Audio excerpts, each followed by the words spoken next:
Kyle, welcome to the show. Thank you so much for making time for this. I appreciate it. Thanks for having me. I've been following you guys for a while now, since I guess probably since the beginning, and I feel like you guys have been kind of bubbling for a while, definitely, building and building. But I feel like it was maybe about a year ago that you guys really leveled up. Maybe it seemed, I think maybe when Darkbloom came out. Am I right that that was kind of like the inflection point for the band, or was there something else? Yeah, I think that sort of saw the band appealing more to a wider audience on the metalcore side, at least. Hmm. I think at that point on the deathcore side, people really enjoyed our album Lifeblood, but it didn't resonate as much with other metal fans, I'd say. But Reddit loved I'd you say, from the beginning, but it was like new people that started to discover the band. yeah, and that was awesome to do that collaboration. I think it really helped, and definitely want to do more stuff in that vein, and even with other genres too. Well, how did that come together? I thought it was pretty cool that they, wanted to do a more aggressive version of that song. Is like nobody does that. Yeah, most people kind of like strip things down and do like an acoustic version Right. or something. Yeah, I mean, their manager at the time, was still their manager, Jason, now our manager. Okay. Um, this was before we started working together, but had sort of made that suggestion to maybe have me feature on the tune. And then we kind of took it a step further and added our production flair to the mix as well, and kind of made it a whole new song instead of just having like a guest vocal, which a lot of bands kind of do. They just recycle the same song with a guest vocal. Yeah. Well, you mentioned sort of metalcore versus deathcore, which to normal people those are the same thing. But obviously people in our world know that they're not. So are you really kind of trying to broaden outside of just deathcore, or how do you think about that? Definitely. I just want to be people's favorite metal band.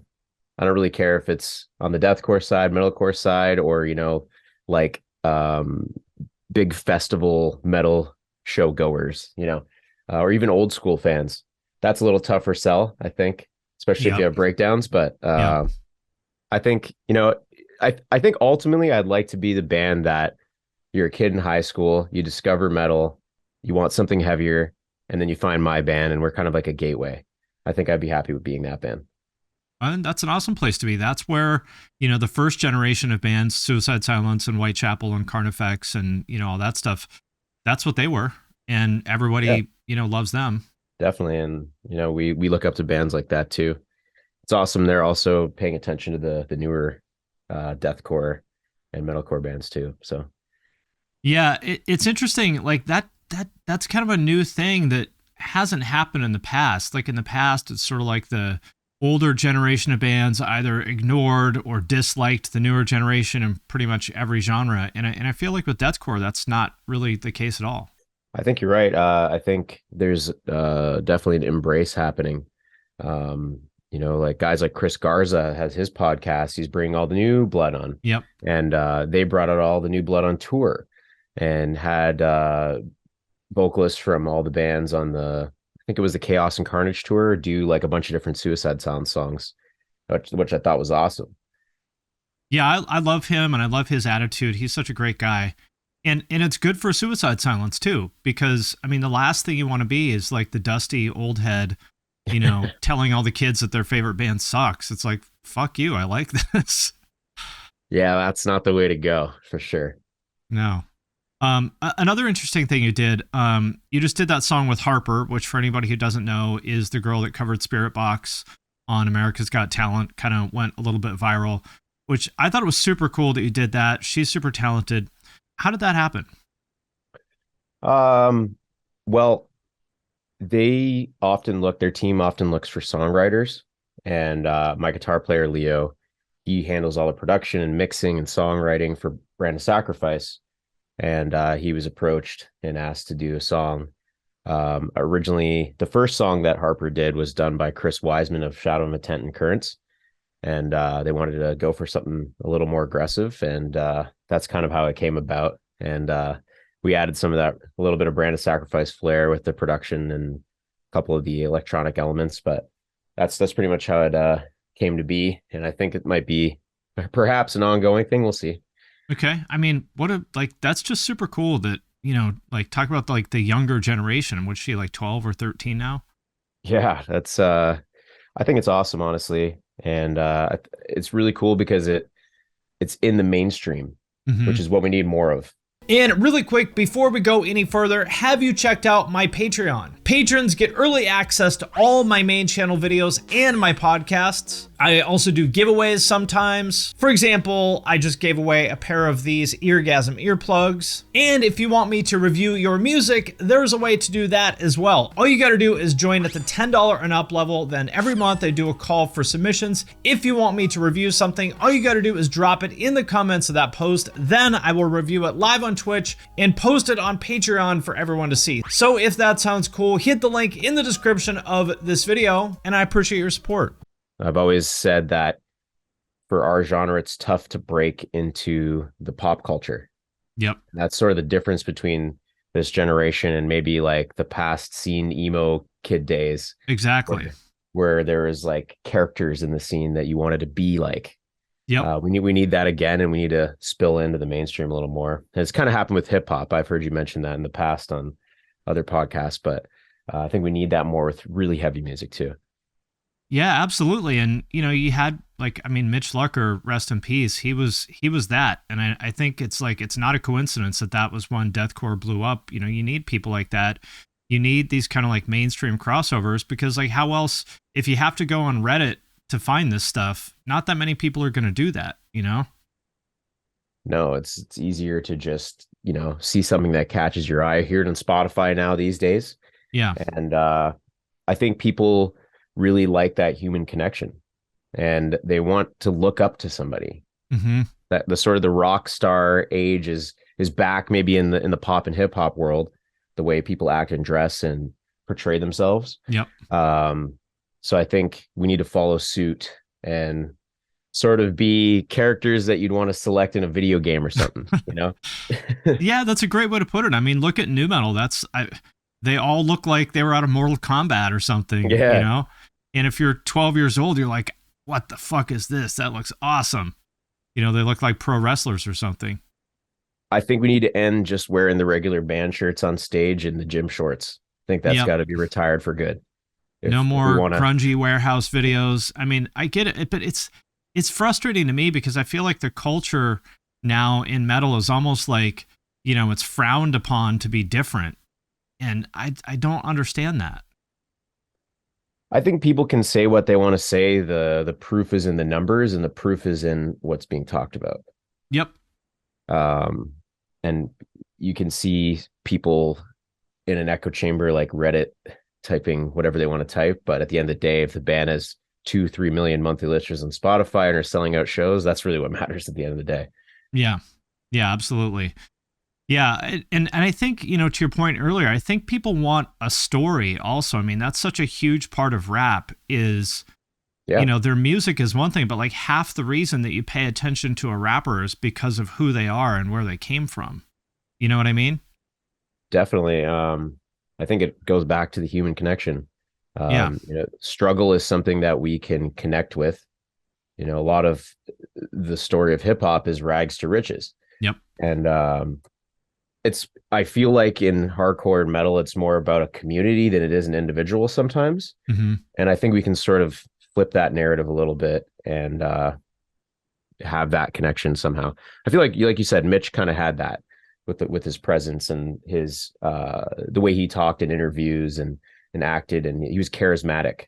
Super charismatic. Everyone loved him. I've never heard anybody say a bad thing about him in 15 years ever. And that's amazing. Like, I was making a joke. I was chatting with Nick on his stream, Nick Nocturnal. Yeah. And I was making a joke that the scene needs a new villain, I think. We got like a nice guy in like Will Ramos from Lorna Shore. We need a villain. We need a real demon out there. I like it. Maybe I mean we had MGK, but I feel like he hasn't done anything MGK in a while, which I'm upset about, because anytime he does something, I get lots of views. You're right. We need another villain. We can't just rely on MGK. I think he's going back to rap again too. He did that freestyle calling out what's his name? Jack Harlow. Jack Harlow, yeah. It was pretty good actually. Yeah, I think he's a good rapper. I mean, I think he's, whatever. You can think what you want about his personality, but he's a good rapper. He is. Great tone, great bars. I can't Yeah. say anything against him. Yeah. I mean, yeah, I think he's a talented guy. I just, he probably has some anger management issues. Maybe for his sake, it might be good for him to choose his words a little bit more carefully, but whatever. But that's also, but what the fuck do I know? I mean, that's part of the reason why he has 2 Billboard #1 albums, and I'm just some fucking guy recording a podcast. I mean, I think there's definitely some method to the madness, but you're probably right. There's probably some things that spill over the line a little bit that's related to anger, perhaps. But yeah. Well, to your point, though, I mean, if you look at rap, I mean, 2 people that come to mind, or one person really that comes to mind to me is like Playboi Carti. Super influential, super larger than life. He looks wild, and Young Thug, same thing. We don't have anything like that in metal right now, really. These like larger than life, like creative visionaries that, like you said, look like video game characters. Yeah, and I think the other thing too, visually, is defining characteristics. Yeah. Fred Durst had his red hat and the puffer vest. Slipknot, there's the masks. Yeah. I think we need some more defining characteristics in the visuals. Like I said, you got to be able to select the guy in a video game, know his silhouette, know who that is. Like, who the jump man is, who Michael Jordan looks like, That's right. I choose Frankie Palmieri every time. That's my guy. Yeah. He's got to come back. Where's he at? I don't know. I talked to him a little bit on Twitter, and last I heard he was living in Portland. I don't know, but he's got to come back. Big fan. Well, speaking of the visuals, one of the things that I think is really interesting, kind of stands out with Brand of Sacrifice, is all the, anime and manga kind of stuff. For anybody who doesn't know, the name of the band is a reference to the manga Berserk. You also covered the Attack on Titan theme song with Nocturnal. And that's interesting to me because it feels like it's really just like the past few years where gaming and anime and manga have started to sort of overlap with metal. Yeah. Like when I discovered manga back in the early 90s, there was like zero, like nobody knew about both of those things. Where did that come from for you guys? Because I feel like that's a thing. So this project was originally just something for fun. At the time, we were both working in tech, Leo and myself, my guitar player, and we read all the music. And we were just hating our jobs at the time, and we were like, let's write something really fun and really heavy. And I just wanted to make like a themed EP and call it that. And we just made our EP called The Interstice, and just thought it would be like a throwaway kind of thing. And it started with that, and then we just continued with it. And I think now it's going to be more my personal story lyrically, but still have the overtones and the visuals that are tied in with that, because this was something I love. I've always loved it. When I grew up with manga and anime, it wasn't very cool, right? But now it's cool. People enjoy it. Isn't that weird? So it's really weird. You get made fun of if you like watch too much anime as a kid, I feel like, when I was growing up. If you even knew what anime was when I was a kid, you were like a school shooter. And now it's like I see relatively normal people wearing like JoJo's Bizarre Adventure shirts at the mall. I'm like, what planet am I on? Yeah, it's in the mainstream. It's in the pop culture, and especially in hip hop too. Yeah, right. Yeah, Megan Thee Stallion talking about Naruto. I can think of like there's another reference. There's a song called Chun Li. Oh yeah. Who sings that? Nicki. Yeah. And Lil Uzi Vert has tons of anime references and stuff. I mean, to your point earlier, I feel like that's, one of these kind of trademark. I'm going to use the word gimmick, but that sounds like a bad thing, and I don't mean it as a bad thing. But even if someone can just be like, oh, that's the anime band, like that's a good thing. It's something for them to like latch onto and, and tie to your band to set you apart from, the breakdown band, which is everybody. Yeah. No, I think it's a good thing. Any way that people can connect and remember something, because there's so many. You put on Spotify, you let the algorithm do its thing. You're going to hear so many things, so many different breakdowns. It's going to be exhausting. It's got to have something to kind of like ground you in a Right. sense and remember. So I think it's good. I'll be honest, I've never read Berserk, but I love all the From Software games, and I love a lot of things that have been influenced by it. Should I read it? Is it You time? definitely should read it. It is one of the best mangas ever written and drawn too. It's a masterpiece. It's not there's done yet, like, but yeah, there's like 30 volumes or something, right? there's quite a lot. It is still continuing right now, slowly, but the content changed my life, and it still Okay. continues to change my life with the I think band. I got So to check it out. It's time. yes, definitely. Is your first album, I think, or EP, whatever it was, God Hand, was that a reference to the old PS2 game? No, it's actually a Berserk reference. Oh, It's a okay. big group of evil beings that kind of oversee the world and the demon world as well. Okay. Well, if you haven't played the PS2 game, I think you would like it. It's kind of like, it's sort of like a self parody of like Fist of the North Star, like super over the top, Okay. violent, go and making their heads explode and stuff. I think you'd I like love it. Fist of the North Star. I love Yeah. Fist of the North Star. Another classic. You got to do a Fist of the North Star song. I feel like the world is ready for that. You know what? A lot of people don't know what it is. Oh, I'm I sure feel it's like pretty obscure. it's a big thing as far as numbers go, but the new generation doesn't really know about it because they haven't Right. kind of rebooted it in a while. Right. So I think they should. It's also bad, but It's in so like a bad it's cool good. way. Yeah. Yeah. Yeah, it's not good. It's very old school, but it's fun. Um so you were talking about the production earlier and kind of how that being one of the things that sets Brand of Sacrifice apart, which I totally agree with. And in particular, I thought Between Death and Dreams to me was really cool because there's like almost these like pop elements, but it's still really filthy and it's super heavy, which is very hard to pull off without basically turning into butt rock. Yeah. Tell me about that. Um, so Leo and I kind of actually come from the metalcore world. We were in Right. another band that was like a progressive metalcore band, and we love good hooks. We love good choruses and melody. And I mean, we also come from death metal too, but um, we wanted to find a way to write a hook in a song that wasn't going to be off-putting or too abrasive, kind of seamlessly transitioned in a sense, and it's still pretty aggressive, I feel. Super heavy. But it just we wanted to do a really melodic song, kind of inspired by like In Flames from the 2000s and a little bit of Bring Me the Horizon flair in there. Um, Obviously with our own toolkit, and that's sort of what came about. And I think we'll probably make more songs like that, but we'll only use the clean vocals if it calls for it. We're not going to force it or anything like that. So Well, when most people say the words that you said, I'm like, oh, here comes their butt rock song. yeah. But with, they're like, it's heavy, but it's also melodic. I'm like, oh no, it's going to sound like Breaking Benjamin. But with you guys, it's like super poppy in parts, and then it's as heavy as anything has ever been in the other parts. And to me, that's what makes it work, is that it's not middle of the road. It's both extremes. You know what I mean? Yeah. Yeah. I think without darkness, there's no light, right? Right.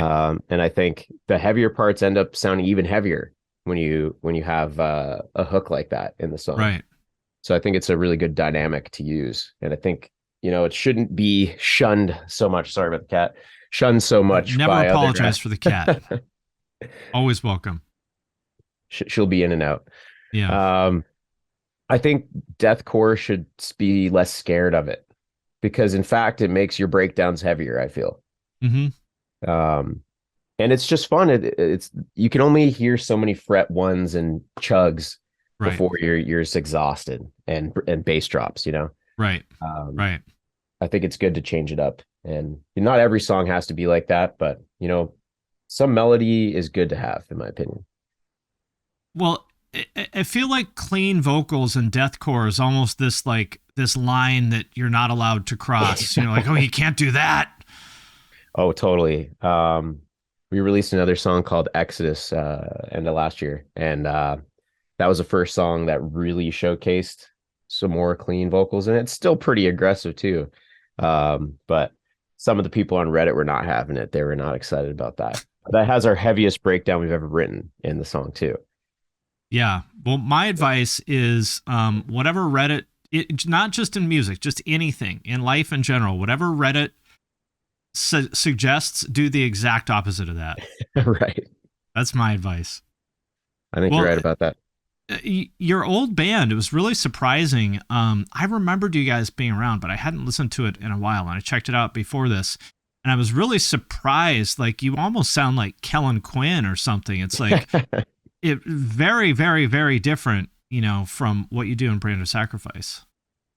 I doubt I could sing that high now, but yeah, that was just what I liked making at the time. I still enjoy that style of music, but I think it got to a point where it just wasn't really that fun for us to make anymore. There's so many notes, it's so right technical.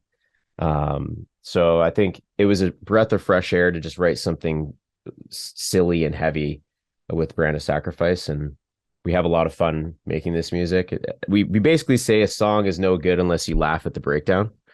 It's sort of yeah. our mentality with it. So yeah, I mean, I love that, making that kind of stuff, but it definitely was tough for some people to get into, I think, because they liked the guitar wankery, but then they're like, oh no, this high singing, I can't stand it. Yeah. Sort of it was that kind of problem we had with it. So love making that stuff, but happy where I'm at now too. I thought the vocals to me were the most interesting part of it, you know, just because it's different. Appreciate it. Well, on that note, one thing I find interesting is that deathcore now is very focused on vocals, but still most of the writing is done by guitarists. And unless I'm mistaken, I think I read something that, you know, you guys do the same thing where it's usually the guitarist will write something and then you record vocals over that. Have you ever thought about doing it the other way and maybe, you know, approaching it like a pop artist would of vocals first and then writing around that? There's been a couple of times where we've written a hook first. The way that Leo tends to write is he can't write a song unless he's showered first. So he'll go in the shower and hum out some stuff and think of riffs that way. Or I'll send him something I was humming, just like cleaning my house or something, and then we'll build a hook from that. I think we're going to do that a little more with the record. Because you're right, a lot of times you just get, here's the MP3, there you go, buddy, do whatever you want. Yeah yeah So I think we'll definitely try a few different things with this record. I want this one to be like our magnum opus. We want like something that is who we are really and defining. And so I think we want to try bringing in some new heads to the mix, some new producers, get some outlandish features from different genres. We're gonna try a bunch of stuff with this. So I think people are ready for that. You know, I mean, it's like kind of everyone has been playing this game for the past several years of who can write the most absolutely filthy, disgusting breakdown and make dinosaur noises and all that stuff, which is cool. Like, I like that. But I think we've kind of reached the end of the road for that. It's like, what more could you really do there? You're right. I think people are going to appreciate what's being said more, especially if it's a wider metal audience. Because in deathcore, people care less about lyrics. They care about the sounds. Right. But if you're trying to appeal to a larger audience, they want to know what you're talking about. And so I think good songwriting is going to be the differentiator. I think the bands that don't have good songwriting are going to go. Unless they have a really charismatic frontman, then they can survive. But I think good songwriting is going to be what's important, and no more Architects riffs too.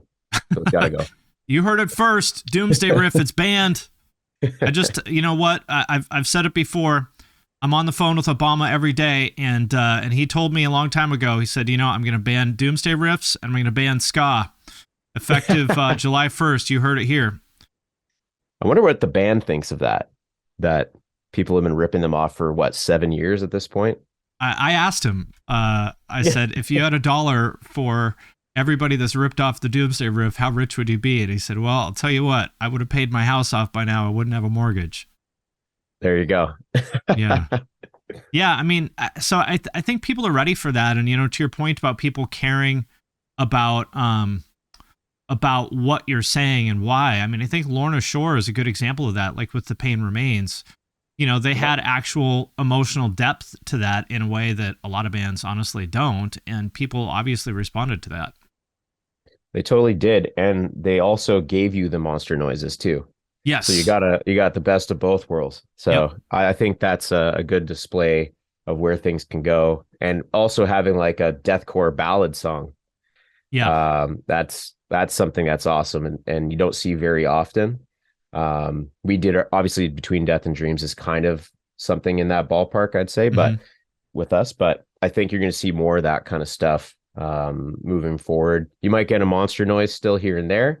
I think you got to stay true to the genre in a sense, but I think that's where we're headed now is good songwriting. And but people are going to lag. It's going to take a year at least before all the other bands start doing it, because there's still going to be fret one, tons of blasting kicks like Lorna Shore with the monster noise breakdowns. That's probably another year. That is my guess. And that stuff's great. Yeah, it's great. I like it too. But I mean, we have it as well. But I think I bet you this next Lorna Shore record is going to be different than this one we had.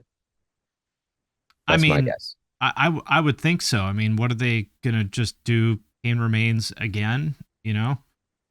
I think it's going to be quite different. Yeah, I don't think that's what they want to do. No, they don't. So what does good songwriting mean to you? Good songwriting means that the first thing that I would look for is, what am I feeling when I've just turned the song on? Now the vocals hit. How do I feel about it? Is there an emotional connection happening? Do you have a good hook? Mm-hmm. Good hook is important. Now, as the song take me on a ride at least once, I think you can have structure. I love having structure in a song. I think it's important, actually, for us at least. Not if you're like a Norma Jean style chaotic band, but I think emotional connection, good hook, and at least one moment of you saying, "Oh shit, I didn't realize it was going to go there." Mm-hmm. Only once is fine. I think that makes a good song and has replay value. So a hook, I've talked about this a million times. Metal people always argue with me about it. I don't think a hook has to be vocals. I mean, there's things like, Cowboys from Hell or Rain and Blood or something like that. It doesn't have to be, but it usually is, especially if you want to reach people, as you said before, that aren't sort of just the core, like, the core, like, extreme metal fan. What do you think about that? Like, what do you think about vocal hooks in particular? I think vocal hooks they can be sung, they can be screamed, they can be a chant. Yep. Mm-hmm. I also think guitar can be a hook. Mm-hmm. I think if you have a good lead on the guitar, or like a melody that is memorable, I think that could also be a hook. Or you can even combine them. Mm-hmm. Or electronics too. So I think you could do it a bunch of different ways, but I think as far as effectiveness and connecting with a wide audience, I think a vocal is going to be the main draw. Yeah, that's the thing I always argue with metal people about. Like, it doesn't have to be a vocal hook, but it's just like, it's almost like these people have some sort of resistance to the idea of vocals being important, and I don't understand it. I mean, it is guitar-based music, but that's one piece of the puzzle. Totally. I think everything comes together for the greater good, but at the end of the day, I think I'd rather listen to a human singing a melody or saying some words that matter to me, whether it's hardcore or metal, and have that will always stick with me more. Sometimes I'll go back to a song for like a main riff or something that I dug, but it's always vocals. Maybe I'm a little biased because I'm a vocalist, but well, I don't think you are. I mean, And if you look at everybody's favorite bands, most of them, almost all of them, had really strong vocals. They might also have great guitarists and drummers and stuff, but Slipknot, Korn, Linkin Park, whatever, you're Yeah, wearing a Necrophagus shirt, that's maybe an exception. But even there, they had yeah, pretty fucking hooky guitars for tech death. they did totally. Um, and the fact that, he's able to play that stuff while doing vocals is Right. incredible. But you're right. And all those guys, I know exactly what they look like in my head. Yep. Yep. I know exactly what they sound like in my head because they had that charisma and the voice that connected. I'm gonna remember that way more than I remember drum tones or a Yep. guitar riff. Um, so I think all the things come together for good. I think if you can have a good guitar riff and a good hook, then you're off to the races. Yeah. Yeah, exactly. I mean, it's not like either or, and maybe people misinterpret me. I'm not saying like guitars aren't, riffs aren't important or anything like that. But like, why would you limit yourself to only being able to work with guitars in the context of creating hooks? Totally. Use all the tools, man. Yeah, they're all there.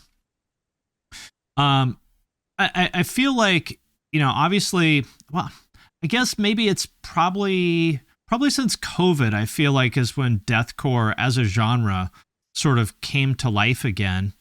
And I don't really know why, but I feel like, maybe 2015 to 2019 or so, it was kind of at a low point, I think, of just like it just being a lot of like kind of nerdy, like dudes with beards and cargo shorts kind of thing. Yeah. And then in 2020, something happened, and all these bands kind of had an inflection point, just like you did, like Lorna did, and a lot of new people, a lot of like women and stuff are into deathcore in a way that really hasn't been the case for a long time, and it feels like there's potential to do things that would have been unthinkable 7 or 8 years ago. I think you're totally right. And I think what made it kind of enticing was people stopped playing the same Suicide Silence, Thyroid is Murder, Carnifex style deathcore and said, fuck it, I'm going to throw that out the window. I'm going to have some of that stuff, but now here's the symphonic aspects. Yeah. Here's the electronic aspects. Here's some new vocal stuff you've never heard before. You got all that at once. So it was like, whoa, what is all this? Like this is exciting. Production kind of changed a little bit. It's not so raw, which I do like, obviously. I think that's part of why Suicide Silence sounds amazing. The off the floor raw sound that they have. But I think all of those things kind of came together for the modern bands, and they took what those bands did well and sort of added some new flavor to the mix. I think that's what you're seeing in all genres. People are getting influences from other places. You had Juice WRLD, which had some pop punk influence added to hip hop, and emo. So I think you're going to see that more with deathcore. But now we're at the point where, is this going to get bigger? I think it's reliant on having that impact with the vocalists being characters that you remember, and a voice you remember, and they're saying something that matters to you. Yep. Yeah. If it doesn't happen, it's going to just be where it is now. This is the ceiling. Yep. Yeah, I totally agree with you. And I think the fact that there's women interested in deathcore, to me, is like that's important. Like women are half the planet. Like we don't want it to just be a sausage party.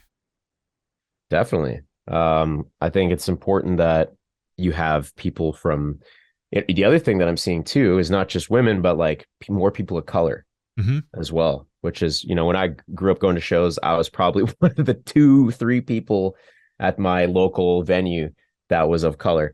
But it is, you're totally right. So many more women are involved, and right at the front, they're in the pit. It's awesome. The last tour we were just on with Lorna Shore, there was tons of women there. And they're super excited. So I love that. Yeah, it almost reminds me of like MySpace, when you saw, there was a lot of fucking girls into this stuff back then. And like, it's not a coincidence.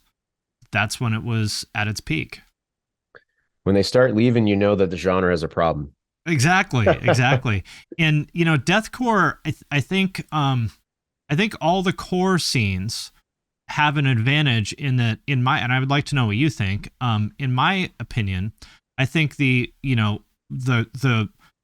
quote unquote real metal scenes, not the most open-minded, not big fans of women or people who aren't white. And I think that's much less of an issue in the core scenes. What do you think about that? I think people are very set in their ways from the older generation. And, there's things that I'm set in my ways about too. I get it. But you can't be set in your ways about like that stuff. About that stuff. Yeah. That's a line okay. that you don't want to cross. Yeah, for sure. Set in musical preferences is what I mean. Sure. Yeah. But I think it's also generational too.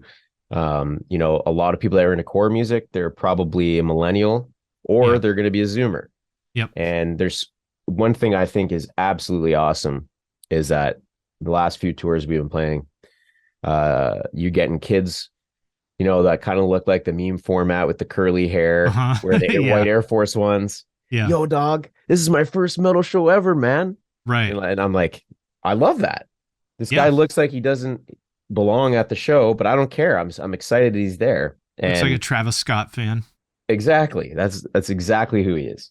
And I think that's great because when I started going to shows, there was raccoon tails and skinny girls jeans because the men's skinny jeans didn't exist yet. Yeah. And it was like it was a culture of people that dressed and kind of lived a certain lifestyle, or the hardcore kids with the camo shorts and whatnot. Yep. There's your metalheads, those hardcore kids, the scene kids. That was it. Now you're getting people that don't even know about any of that, which I think is amazing. Great. I think it's TikTok personally that's doing it. Yep. I think you're right. And like, we should be thrilled about that because I know, there's some people that don't like it if the Travis Scott kid shows up and doesn't know anything about this stuff, but like, we should all be thrilled about that because that's like the lifeblood of the scene. Yeah. Those new people, that's the most like, that's the most precious thing. That's like oxygen. I'm with you. I think, and when I started going to shows, I probably was that kid, wearing the wrong clothes or whatever. Right. Wearing Jordans when I should be wearing the Vans, but I think it's cool. And people are just going to learn as they go to more shows too. They're going to learn about the culture. They're going to be excited about it. I think that means more money's exchanging hands. The bands are doing better. Venues are doing better. Everybody's happy, I think it's a good thing. But some people want to gatekeep, and that's fine because they want to protect the genre or whatever. But I think it'll sort itself out. It's not going to turn into something that you didn't love, just because a couple of kids from different walks of life came to the show. I mean, we were all that kid, like you said, we were all that kid at one point where you didn't know the quote unquote rules. And, people look down on someone for discovering this stuff from TikTok. Well, I discovered it from MTV.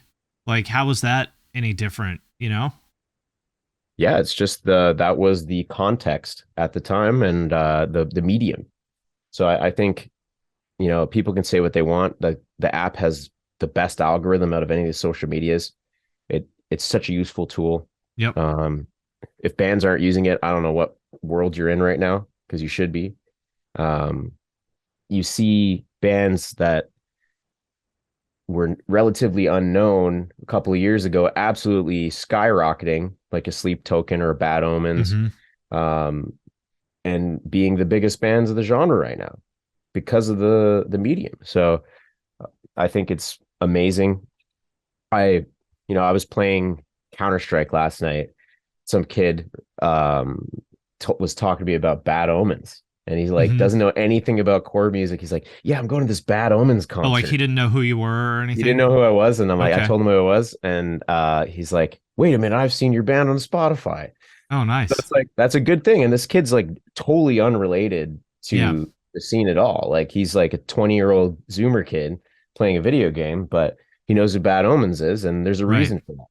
So yeah, like I with that song in particular, the thing that made it really kind of click for me is there was some guy, and I don't mean to make fun of him, but it was kind of funny, but he was using that song to like talk about his divorce and Oh, like no. trying to get custody of his kids, which was kind of funny. But at the same time, I was like that means something. He's just this total normie. Looks like he was maybe like, you know, a military dad or something like that, Mhm. using this song to talk about his divorce in the same way as someone would have, you know, talked about like 3 Days Grace or, you know, Three Doors Down or something like that 20 Yeah. years ago. And it's like, okay, this is what we need. It is what we need, and it means something that that's happening more consistently. Um, I think it only goes up from here until there's like a TikTok ban or something. Yeah. Uh, Yeah. Which, well, who hopefully that knows? never happens. Hopefully that never Yeah. happens. I know it's actually banned in one state already, actually. Montana. Yeah. Montana. Yeah. You can use it if you have the app, but you can't download it now. Yeah. Well, we'll see what happens. Yeah, we'll see. I could, I think most likely nothing is going to happen. I think that they'll probably, you know, force them to have like an American data center or something like that, and they'll Mhm. call it a day. That's my guess, because I don't think any politician wants to be the one who banned TikTok, because then everyone's kids are going to be angry at them. And I don't think they Totally. want to do it. You know, you don't want to be the guy that took away everyone's favorite toy. And let's be real, like even their subordinates and employees are going to be upset too because they're looking at it on their For breaks. sure. For sure. And it's a great tool for the politicians too. I mean, I have a lot of concerns about China too, but no matter how you want to look at it, the fact of the matter is, like you said, it's a great tool. It's the best algorithm. You know, my podcast clips, if I post them on Instagram, they'll get like 100 views. On TikTok, they'll get 20,000. That it's totally true. They show you what you want to see, and it's so intuitive. You watch one thing and you watch the whole video, then you're going to get all that stuff consistently, unless you scroll past it. So it's way smarter than the other ones, and I think the other ones they could be that smart, but there's so much advertiser revenue involved and Silicon Well, Valley type stuff, and yeah, and I think TikTok's doing some shady stuff too. For example, the first time I used it, okay, so my wife is Vietnamese, Mhm. and she's also quite a bit younger than me. And the first time I opened TikTok, it was serving me content that was like 23-year-old Vietnamese American girl comedy. I'm like, That's weird. how in the fuck did this app know? And I happen to think it's funny because I get it because of my wife, but I'm like a 40 something white guy. How in the fuck does TikTok know to serve me content about like Vietnamese Zoomer humor? But you're right. There's probably something going on under the hood. Yeah, that's that's not good. I think they all Another do thing. that though. What's that? I said I think they all do that though to a degree. Yeah, but TikTok does. I mean, the Chinese government does not give a fuck. Like I've been to China like 5 times, and anybody that's like been to China for like business travel has stories about this. About like, you know, if you go to a factory, you come back, you know, to your hotel room, and maybe like somebody went through your shit. You know, people have found cameras and stuff. I mean, it is shady as fuck. Ooh, that is not good. And yeah, so there's something going on, but you know what? Nobody cares because the app is so good. They're like, yeah, well, what are you gonna do? Whatever. Yeah. Another thing I wanted to ask you about, speaking of the sort of Zoomer thing, is your clothing brand, Shibori Threads, which is really interesting to me. And I feel like it really like there's this element of almost like hype beast culture in the scene now, which I think is really cool because for the longest time it was, you know, just those raggedy dudes with beards and camo shorts. Tell me about that. Like, what is your vision for the brand and where did that come from? So it started off during COVID, and us bands didn't know when the hell we were going to tour again. Oh, we got to keep these bands going. We got to get cash flow going Yeah. still somehow. So I thought it'd be a decent idea to kind of offer something that was limited. It would only be made once. Sort of a streetwear drop style business model. And the bands get the majority of the profit split. So we just had a few of our friends deathcore bands at the beginning, and then we started pitching to metalcore bands. Now at this point, we've done like Gojira, we've done I Prevail. We actually even have done a collaboration with From Software for Dark Souls Oh at wow. this point. But that's Oh, where it that's amazing. started from. It started just from not knowing what was going to happen and trying to help some bands out. And as far as the vision goes, I'm really into sneaker culture, and I buy a lot of like the new drops, and that's what I'm into. I kind of have a little bit of an ear on the ground for streetwear and stuff like that. I noticed that with Brand of Sacrifice that tie-dye stuff was always selling the best, especially the most ridiculous and Uh-huh. crazy color stuff. And that's, I think you're right. You mentioned the Zoomers, but it seems like the millennials are into it too. Uh-huh. But I think that is very different for metal merch to be that flashy. Usually you get Yeah. your black t-shirts and hoodies, and that's kind of where it ends there. So I was a kid that collected Pokemon cards and Yu-Gi-Oh and played Pogs and did all that stuff. I always thought that was fun. So I think it's cool to have something that, especially with tie-dye, no two are actually the same. So you have something that actually means something that you're buying, and you're supporting your favorite band in that sense. And nobody else is really going to be able to get that once the drop is over easily. So Do you think you're that's always going to stick with tie-dye, or are you going to evolve that, or what do you think? I think it's always going to be sort of the bread and butter, but I do have some ideas. I actually want to start producing some sneakers. So I've been Okay. prototyping some stuff. Um, I think that would be really cool. I want to get into doing some like pants as well, jeans, cargos. We already do joggers at the moment, but it's the kind of tie-dye style. So I think we'll do a bunch of different things, but I think it's always going to be slightly different than the stuff you can find easily from other bands or whatnot. But I think we're going to continue working with metal bands. That's the bread and butter. But we've got a bunch of other licenses we're working on. One being one of the biggest fighting games in history, which I'm very Okay. excited about. I won't Okay. say exactly the game, but Uh-huh. um, so that's where we're going to continue to go. And I hope it's Dead or Alive. You got to got that's to a get some classic. some jiggle stuff in there somewhere. I mean, you never. I think that would pop off these days. People like Yeah. that vibe. So Yeah. Well, or maybe like a mirror Jordans. I feel like that would work. okay, okay. You got to get the I'll tell you what, here's the $1 billion idea. Um you got to make so like I've noticed every single girl under the age of like 30 wears like white Air Force Ones, Hmm. like all of them. Get They do. something that those girls will buy and then you can retire. You're right. That's crazy.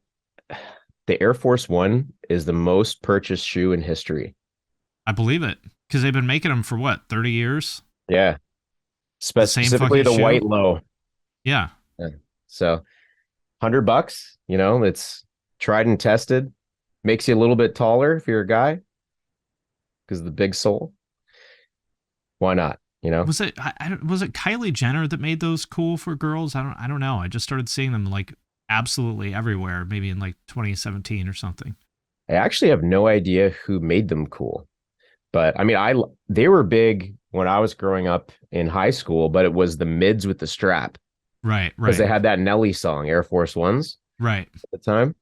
And I like those ones better. I got a pair of the mids, but I Right. mean, now the kids like the lows for Yeah. everything. They like the low Yeah. dunks, the panda dunks, they like all that kind of stuff. Right. Right. Well, it's interesting you mentioned sort of the flashy merch, for years it's like the only thing that would sell is like you said the black shirt with a white logo. And I feel like deathcore merch in particular just all of a sudden kind of like flipped and like people liked all the crazy flashy cyberpunk type shit, all the Yeah. bright green and purple and that kind of thing. It's pretty cool to see. It's funny because we actually, when we tour, barely have anything that's black. It's only the Hmm. t-shirts that we have, and they're always like crazy, colorful designs. But all our hoodies, long sleeves are never black. So, and we find that it's statistically the better option for us. And Interesting. I just prefer color anyway. So Yeah. Yeah, it's cool. I mean, it's always nice to just see something. I'm always happy when I see that people want something like fresh and new and different. It makes me happy. likewise, Yeah, cool. Well, I will let you go. Thank you very much for your time, thanks for and having me. hopefully I can catch you guys when you come through Seattle one of these days. Sounds good.